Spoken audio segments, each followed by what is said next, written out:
गुरु भगवान के शुक्राने हैं, गुरु भगवान को नमन है। जो जैसा ही तैसा ही उठ धाई, प्रेम से विरह जन्य ताप से मोक्ष।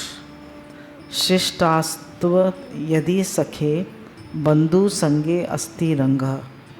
अगर तुम्हें दुनियादारी की रंगीनी देखनी है, उसका मज़ा लेना है, तो कृष्ण के ऊपर नज़र मत डालना। अगर दुनियादारी की रंगीनी देखनी है, वहीं मज़े लेने हैं, तो कृष्ण के ऊपर नज़र मत डालना। यह तो इसलिए अहीर होकर आया कि नाचने में शर्म नहीं आवेगी। भगवान अहीर होके क्यों आए? ग्वाल बाल बनकर क्यों आए? अगर कोई राजा का लड़का नाचे तो कहेंगे अरे, तो कह रहे ये तो ग्वाल बाल बनकर आए ताकि नाचने में शर्म ना आवे। बांसुरी बजावेंगे, नाचेंगे, जामा पहनेंगे, कंबल रखेंगे कंधे पर और लाठी रखेंगे हाथ में। सोने का नहीं, मोर पंख का मुकुट लगावेंगे। तीनों लोकों के स्वामी हैं। सोने का नहीं, मोर पंख का मुकुट बांधेंगे। मार पीट की ज़रूरत पड़ेगी तो घड़ा फोड़कर, कपड़ा फाड़कर भी अपनी ओर खींचेंगे। सांकरी खोर पे क्या करते थे भगवान? सांकरी खोर देखिए ना आप लोगों ने, बरसाने की परिक्रमा करी होगी तो वहाँ सांकरी खोर है। तो सांकरी खोर जो है वो ऐसी जगह है, बिल्कुल रपटनी सी ऐसी कि एक आदमी उस पर सीधा नहीं चल सकता। तो वहीं पे भगवान जी खड़े हो जाते थे, हमारे कृष्ण कन्हैया, और सारी गोपियाँ वहाँ से आती थी बरसाने से, और वो नंदगांव के पास पड़ता था। वहाँ पकड़ लेते थे सबको, और सबका मक्खन वक्खन छीन छान के उनके वो खड़े बड़े फोड़ फाड़ के और उनकी शैतानी कर लेते थे। तो उन्होंने कहा कि वो दिल कैसे लूटेंगे उनका, हैं? शैतानी करके, प्यार करके, कैसे भी उन्होंने सबका मन अपनी ओर खींच लिया। गोपियाँ नहीं लौटी। उसी बीच देखते हैं कि इस जन्म के जितने प्रेम के प्रतिबंधक थे, कृष्ण भगवान ने गोपियों से कहा तुम लोग लौट जाओ।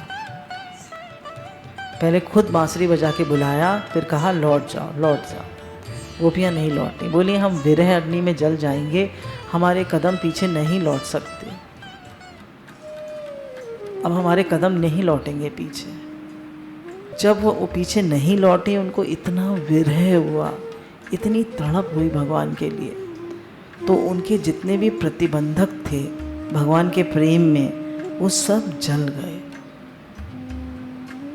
जब आप रोते हैं भगवान के लिए, तड़पते हैं भगवान के लिए, तो जितने भी आपके प्रतिबंधक होते हैं वो सब जल जाते हैं। हम बेटे के लिए रोए, हम बेटी के लिए रोए, हम अपने अहंकार के लिए रोए, हमसे किसी ने बुरी तरह बोल दिया तो हम रोए, हम खूब रोए संसार के लिए। पर क्या कभी भगवान के लिए दो आंसू बहाए? क्या कभी भगवान के लिए रोए? भगवान के लिए तो कभी नहीं रोए। और रोना उन्हीं के लिए सार्थक।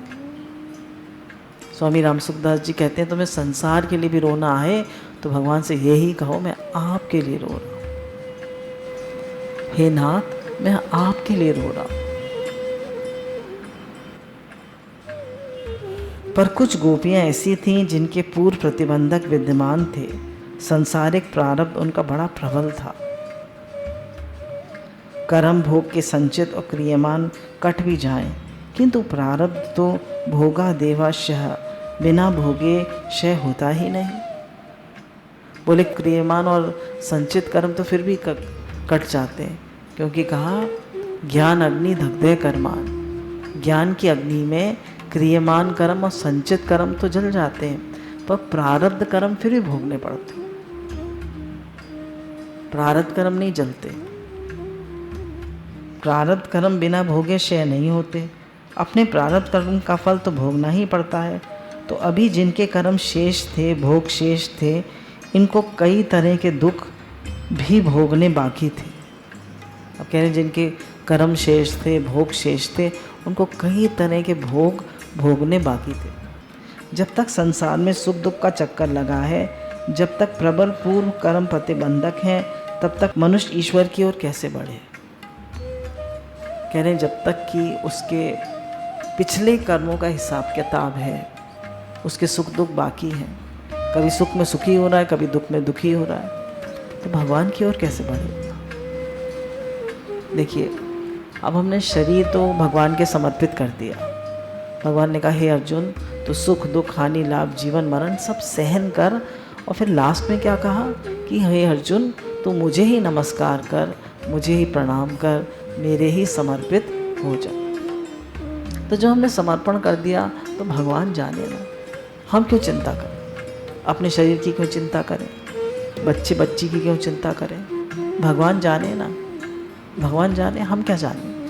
भगवान का शरीर, भगवान के बच्चे, भगवान का घर, भगवान का पैसा, भगवान जाने। हम भजन करें, हम भगवान में लगे। जब आप भगवान में लगते हैं पूरी तरह से, तो भगवान आपकी संभाल करते हैं। आप क्या करेंगे अपनी संभाल? पर हम भजन भी ना करें, है ना, और हम मन भी संसार में लगाए रहें, तो हमारा कुछ नहीं होने वाला। तो कह रहे, जब तक सुख दुख का चक्कर लगा है, तब तक मनुष्य ईश्वर की ओर कैसे बढ़े, उसका रास्ता बताया है।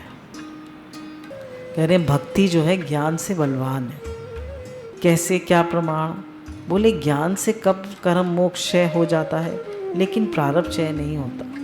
बोले, ज्ञान से कर्म तो क्षय हो जाते हैं, पर प्रारब्ध क्षय नहीं होता।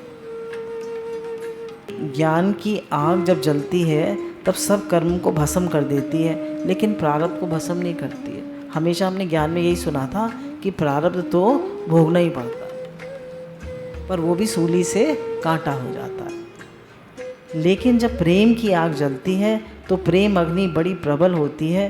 प्रेम अग्नि इतनी प्रबल होती है कि उसमें प्रारब्ध भी जल जाती है। ज्ञान से प्रारब्ध नहीं जलती, पर प्रेम अग्नि इतनी प्रबल होती है कि उसमें प्रारब्ध भी जल जाती है। कैसे जल जाती है?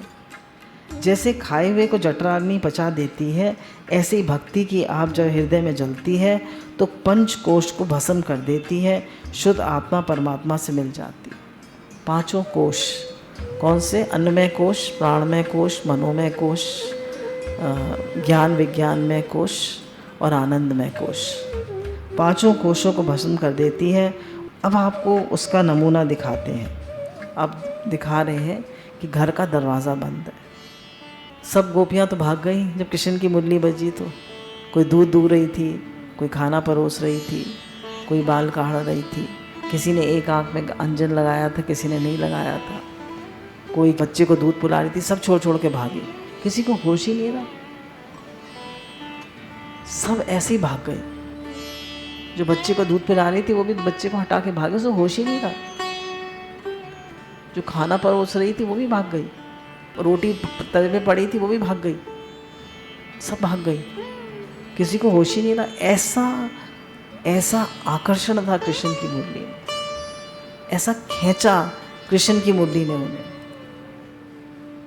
पर कुछ गोपियाँ थीं, उनके पति ने उन्हें दरवाज़ा बंद कर दिया कि हम नहीं जाने देंगे तुम्हें। तो एक गोप जो था दरवाजे पे बैठ गया, बोला, देखो भाई, हम कोई ऐसे वैसे नत्थु खैरे तो है नहीं, जो जिनकी गोपियाँ भाग गई, जिनकी पत्नियाँ भाग गई, वो तो ऐरे गहरे नत्थु कह रहे थे, हम तो ऐरे गहरे नत्थु कह रहे हैं नहीं, हम तो तुम्हें जाने नहीं देंगे। हाँ, मैं तेरी हड्डी पसली तोड़ दूंगा तू गई तो किवाड़ बंद करके, ताला बंद करके बैठ गया, खिड़की भी बंद कर दी। चिड़िया उड़ने भर की जगह निकलने को नहीं मिली।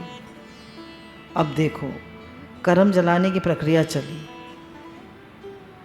ये भगवत कृपा है, इसको पुष्टि मार्ग कहते हैं। इसका नाम मर्यादा नहीं है, ये पुष्टि मार्ग है, ये भगवान से प्रेम का मार्ग है। गोपियों ने क्या किया? हृदय में श्री कृष्ण की भावना से युक्त होकर के आंखें बंद करके बैठ गई। अब गोपियों ने क्या किया कि भगवान का ध्यान किया और आंखें बंद करके बैठ गई। तो गोप ने कहा, आंखें क्यों बंद करती हैं, आंखें खोल। उसने कहा, चलो, मेरे शरीर पे तुम्हारा अधिकार, घर पे मेरा तुम्हारा अधिकार है ना, सब पे तुम्हारा अधिकार, पर मेरे मन पे, मेरे दिल पे तो तुम्हारा अधिकार नहीं है। तो दिल में उन्होंने भगवान का ध्यान किया, और भगवान का ध्यान ऐसा ध्यान किया, इतने प्रेम से ध्यान किया कि भगवान श्री कृष्ण उसके हृदय में प्रकट हो गए। बोलिए बंसी वाले की जय, बोलिए मोर मुकुट वाले की जय, बोलिए वृंदावन बिहारी लाल की जय। प्रकट हो गए। गोपी ने ऐसा आलिंगन किया भगवान का कि वो उन्हीं में समा गई। गोपी का ना शरीर मिला ना कुछ, वो भगवान से मिलकर एक हो गए। तो जो गोपियाँ रास में भागी थी वो देर में मिली भगवान से, और ये जो भगवान का उसको इतना विरह हुआ कि भगवान से मिलकर एक हो गए। बोले देखो, जब प्रेम का उदय होता है तो भाई ये विषय का त्याग करना ही पड़ता है। यदि श्री कृष्ण मृत पान करने की इच्छा है तो चलो चलो सखी, कृष्ण मृत का पान करावे। कृष्ण अमृत का पान क्या है? बोले यमुना जल ही कृष्ण अमृत का पान है। जमुना जल पीने के लिए हम जा रही हैं। दूसरी सखी ने कहा क्या मतलब सखी? बोले ये सांवरा अमृत अभी पीने जा रहे हैं। कृष्ण अमृत का पान ना, तो यमुना जल का पान, और कृष्ण को देखेंगे वहाँ यमुना में, तो सांवरे अमृत का पान। अब गोपी ने कहा कि अच्छा बाहरी आंख से श्री कृष्ण नहीं मिलेंगे देखने को, अच्छा तो अब हमारी आंख बंद होती है। आज गोपी सन्यासी हो गई। इस प्रकार बाह्य विषय का परित्याग हो गया। कृष्ण का दर्शन नहीं होगा तो इन आँखों से दूसरे को क्या देखें, और तीसरी आँख से कृष्ण को नहीं देख सकेंगी तो मन से देखेंगी।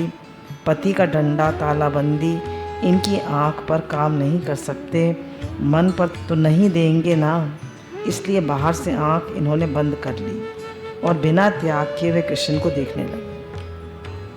अब कह रहे हैं उन्होंने क्या करा कि सारे विषयों का त्याग कर दिया और आंखें बंद और मन में कृष्ण का ध्यान करने लगे। तो कह रहे हैं बिना कुछ त्याग किए आप अपने घर में आंखें बंद करके कृष्ण का ध्यान नहीं कर सकते। जब आप नाम जप करती हैं तो आंखें बंद करके नाम जप करते करते कृष्ण का ध्यान नहीं कर सकते। क्या त्याग किया आपने बताइए? घर त्याग किया, पति बच्चों का त्याग किया, फिर भी सब त्याग हो गया। अगर आप कृष्ण का ध्यान कर रही हैं तो सब त्याग हो गया, सबका त्याग हो गया। बाह्य विषय का त्याग करके, इंद्रिय का संयम करके, अपने प्रियतम के अतिरिक्त देखना त्याग करके, हृदय में प्रियतम का ध्यान करने के लिए गोपी ने नेत्र बंद कर लिए। मिलित लोचना मिलितानी, बाह्य विषय का ज्ञान इन्होंने निमिलन कर दिया, आँख नहीं बंद की, घट का ज्ञान मठ का ज्ञान सब छोड़ दिया, सबका ध्यान छोड़ दिया। इनके मन में सिर्फ कृष्ण ही कृष्ण है और कुछ नहीं। दो तरह से भक्ति होती है, एक तो हमारे मन में कृष्ण ही कृष्ण है और हमें अंदर बाहर कृष्ण ही कृष्ण दिखते हैं, ये तो सच्ची भक्ति है। एक आस्तिकता होती है, जैसे हम मंदिर के सामने से गुजरे तो हमने प्रणाम कर दिया, हमने सुबह कन्हैया को स्नान करा दिया, अच्छे अच्छे पोशाक धारण करा दी, उन्हें भोग लगा दिया, घंटी बजा दी, ये सब आस्तिकता है। मतलब प्रेम है। कुछ लोग तो ये भी नहीं करते हैं, उनके यहाँ कन्हैया रखे रहते हैं, स्नान भी नहीं कराते, भोग भी नहीं लगाते, कुछ नहीं करते, पर आप उनसे अच्छे हैं, आप स्नान कराते हैं, नई पोशाक धारण कराते हैं, आप भोग लगाते हैं, जैसे अपने बच्चे को करते हैं, है ना, तो आप उनसे श्रेष्ठ हैं। तो कह रहे हैं ये आस्तिकता है, भक्ति नहीं है। अब जैसे बच्चों का इम्तहान होता है तो उस दिन मंदिर जरूर जाएंगे, पूरे एग्ज़ाम पर मंदिर जरूर जाएंगे। इन्होंने अपना भी एग्जाम्पल दिया अखंडानंद जी ने कि जब मेरा एग्ज़ाम होता था तो मैं शिव जी की ज़रूर पूजा करता था। कहता था मैं पास हो जाऊंगा ना तो 101 रुपये का चढ़ावा चढ़ाऊँगा और भोग लगाऊंगा, ज़्यादा सा 5 ब्राह्मणों को खिलाऊंगा। लोग भी ऐसी करते हैं दुनिया में। कह रहे हैं ये सब आस्तिकता है, ये भक्ति नहीं है। भक्ति कब होती है? जब भगवान के विरह में दुख हो। बोले भक्ति कब होती है? जब भगवान के लिए तड़प हो कि जन्म पे जन्म बीत गए, मुझे भगवान नहीं मिले। कितनी माताओं का दूध पिया, जन्मते मरते हार गए, 84 ना कटी, जन्मते मरते हार गए। कितनी माताओं का दूध पिया, हाय जन्मते मरते हार गए। और भगवान की मिलने में सुख हो, कह रहे भगवान के विरह में दुख हो और भगवान के मिलने में सुख हो। बोले भगवान का विरह कहाँ से आवे, भगवान का मिलन कहाँ से आवे? तो हृदय में ही विरह और मिलन की स्फूर्ति होती है। कह रहे हृदय में ही भगवान के मिलन और विरह की स्फूर्ति होती है। देखिए, जब आपको प्यास लगी हो तभी तो पानी पीने का आनंद आएगा। आप प्यास से मरे जा रहे हैं, एक गिलास पानी नहीं मिलेगा तो मर जाएंगे, तो किसी ने आपको पानी दे दिया तो फिर अमृत मिल गया। ऐसे जब कृष्ण के लिए प्यास होगी, तड़प होगी, तो थोड़ा भी मिलन होगा तो आनंद आएगा। आपको प्यास ही नहीं है तो आनंद कहाँ से आएगा? ऐसे जन्म समूह सिराने, प्राणनाथ रघुनाथ सौ पति, तजी सेवत पुरुष बिराने। हृदय में विरह की स्फूर्ति हो कि युग युग बीत गए, जन्म जन्म बीत गए और इस जिंदगी का भी क्षण क्षण चीज नहीं। युग युग बीत गए, जन्म जन्म बीत गए और ये जीवन भी बीता जा रहा है और मुझे विरह ही नहीं होता भगवान के लिए, भगवान के लिए तड़प ही नहीं होती। कैसा है ये जीवन? मनुष्य खाने पीने सोने में लगा पड़ा। स्त्री के लिए रोए, पुत्र के लिए रोए, पुरुष के लिए रोए, धन के लिए रोए, मकान के लिए रोए, इज्जत के लिए रोए, कुर्सी के लिए रोए, भूखे होकर रोए, बीमार होकर रोए, लेकिन ईश्वर के लिए 4 बूंद आंसू नहीं गिरे। हमको ईश्वर मिले, ईश्वर को मानने का नाम भक्ति नहीं है। भक्ति तब होगी जब ईश्वर के प्रति हृदय में तड़प हो, वेदना, अथवा मिलन की स्फूर्ति हो तो आंखें खिल गई। बोले जब भगवान का मिलन की स्फूर्ति हुई तो हृदय खिल गया, रोम रोम खिल गया, हृदय खिल गया। जिसके हृदय में भगवान के वियोग से दुख नहीं होता और मिलन की वियोग से स्फूर्ति सुख नहीं होता, मिलन हो तो उसमें सुख और विरह में दुख, वह भक्त नहीं है। बोले जिसको विरह होने पर दुख नहीं होता और मिलन होने पे आनंद नहीं होता, वो भक्त नहीं है। तो हम लोगों में से कौन भक्त है? इसको बोलते हैं भक्ति। भक्ति में हृदय द्रवित होना चाहिए, भगवान के लिए तड़प होनी चाहिए, रोना आना चाहिए कि जन्म पे जन्म बीत गए, भगवान के लिए रोना नहीं आता, तड़प नहीं होती। जब तक हृदय में भगवान के लिए द्रवता नहीं होती, हृदय पिघलता नहीं है, तब तक भक्ति नहीं है। कंठ गदगद हो, आँखों में आंसू हो, शरीर में रोमांच हो, वाणी में मन में कृष्ण कृष्ण कृष्ण, ये है भक्ति का लक्ष्य। गुरु भगवान के शुक्राने हैं, गुरु भगवान को नमन है।